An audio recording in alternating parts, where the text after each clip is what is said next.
दुपारच्या वेळामध्ये ना आम्हाला थोडं काम होतं आणि आम्ही अगोदरच्या दिवशी लसूण उपटून ठेवला होता आणि ऊन भरपूर होतं म्हणून स्कार्फ बांधला होता.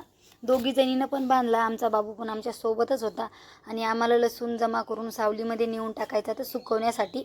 आता सावलीमध्ये सुकवला ना तर लवकर खराब होत नाही, त्यासाठी आम्हाला सावलीत नेऊन टाकायचा.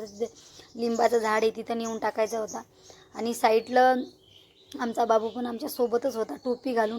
त्याला बोलले बस लिंबाच्या झाडाखाली, पण तो बसला नाही. त्याला आमच्या सोबतच राहायचं होतं.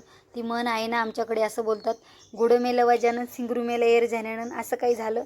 आणि संध्याकाळच्या टायमाला आमचं लसूण वगैरे सगळं ठेवून झाले होता.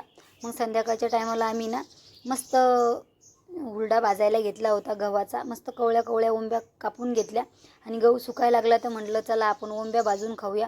ओंब्या लगेच भाजून घेतल्या आणि गरम गरम ओंब्या खायला खूप भारी लागतात बरं का.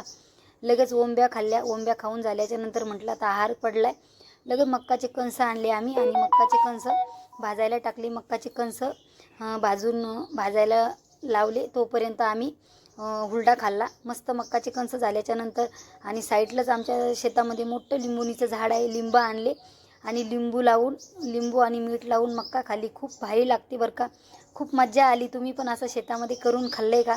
आम्ही पण गावाला आल्यापासून असं काही आम्हाला गरम गरम भेटायला लागले खाण्यासाठी. मस्त हुरडा, मक्काचे कणसं आणि तिसऱ्या दिवशी मक्का भाजून खायला लागले. कसा वाटला आजचा ब्लॉग कमेंट करून सांगा.